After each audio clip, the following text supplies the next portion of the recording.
blatantly unconstitutional, sets the tone for the seriousness of this effort. I want to thank all of the men and women who put in hard work over the past year to prepare for something like this and who successfully argued the case today. We have an incredible team of men and women in the Attorney General's office in the state of Washington and working collaboratively with our colleagues across the country. We'll take your questions. If you heard the argument that you didn't need to do this right now, that this wasn't even going to effect until next month, why did you need the TRO today before the order actually went into effect? Well, first and foremost, the judge obviously disagreed with that argument, setting the tone for the urgency. And as our team laid out in court, this order effectively forces states to prepare for the effective date of that order, has an impact now, and more importantly, created a cloud of uncertainty for children being born here and in Seattle, all across Washington, and all across the country. And so the urgency by which we moved was effective and appropriate and supported by the court. Mr. Attorney General, what difference would it make if the substance of the order were passed by Congress and signed into law by the President? Well, in order to amend the United States Constitution, there is a pretty well laid out process to do that. And I think what the order today reinforces is that no one individual, not even the President of the United States, can simply erase what it means to amend the Constitution and the process therein. If Congress wanted to move to take action and the states wanted to ratify something that amended the United States Constitution, they could certainly take that action. But I also think it's important to remind everyone that this amendment to our Constitution was put into effect in the wake of the most infamous United States Supreme Court decision in American history, the Dred Scott decision. It was put into effect to reaffirm what it means to be an American. And so that's why this case was so important, and that's why we had to act now. Is this a nationwide order that you saw and was granted? This is a nationwide order. It essentially directs the United States government to take no further action in implementing the president's unconstitutional order. How old is this? Sir. You heard the DOJ in there acknowledge that this is likely going to SCOTUS. Are you confident in your arguments before that court as well? Well, we'll take one step at a time, but I see no reason why a court of appeals or even the United States Supreme Court would reach a different decision that was reached today. The Dred Scott decision, how old a decision is that? The Dred Scott decision was from, one of my smart, 57. There we go. What's the next step in all?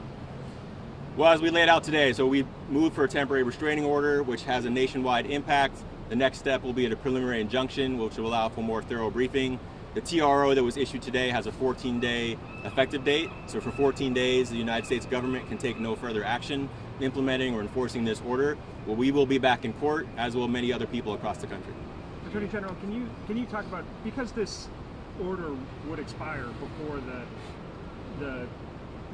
according to the government, before the executive order would actually take effect, why was this needed now? What are the immediate harms that are happening today?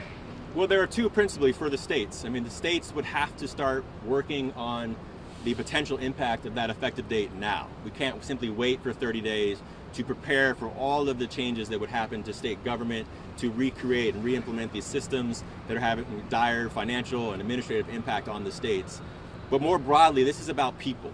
This is about people who the President of the United States was trying to deny their lawful right to be citizens. And babies are being born today, tomorrow, every day, all across this country. And so we had to act now to provide back to the status quo, back what has been the law of the land for generations, that you are an American citizen if you were born on American soil, period. Nothing that the President can do will change that. Have you ever seen a judge kind of imply that the attorney shouldn't even be making the argument that he's making? Well, I've been in court enough to see a lot of frustrated judges, and I've been in front of Judge Kunar before to see his frustration personally. But I think the words that he expressed and the seriousness that he expressed really just drove home that what we have been saying as state attorney generals for a very long time now, as we looked at the potential of this order, and since the order was issued. This is fairly obvious. This is fairly simple. This has been expressly determined by the United States Supreme Court, and Congress and multiple executives have looked at it and agreed. And so I was not surprised to see Judge Kunar sort of dismiss the absurdity of the order and the absurdity of the President's action. Attorney General, it's already being made a point online that the judge is a Reagan appointee. Do you make anything of the fact that the judge is a Reagan appointee when this order was made? Well, look, we make our arguments based on the law and the merits and the facts. I try not to concern myself too much with who the judge is or what party was appointed them. But this is a Reagan appointee. He's been a jurist for 4 decades. He has seen arguments made by the Department of Justice many countless times. So I'm thrilled that he made that decision and not too caught up on his appointing party. Mr. Attorney General, are you coordinating with plaintiffs in other districts? Well, we work collaboratively as state attorney generals across the country, and so I have been in constant communication with my Democratic attorney general colleagues across the United States. The team behind me and countless others in our office has been working collaboratively with other state attorney general staff members across the country, organizing and analyzing all the executive orders as they come in. So I'm really appreciative of the collaboration amongst many attorney generals across the country. We are not working with the private parties who have brought their own cases, but obviously the claims are very similar.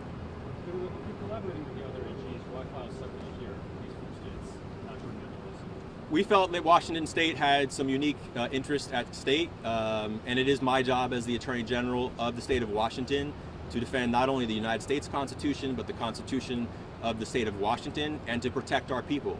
And so bringing a case with Oregon and Arizona and Illinois we thought was appropriate, but obviously working in collaboration with other states, and those cases will move forward as the days come.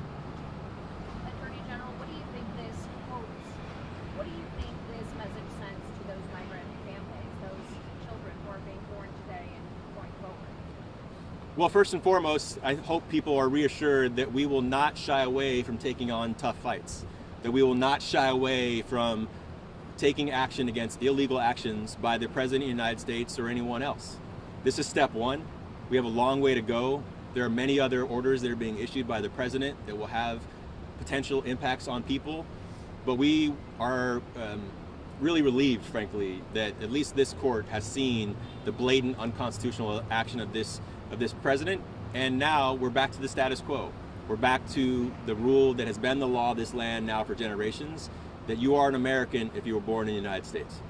Thank you very much, everyone. Thank you, sir.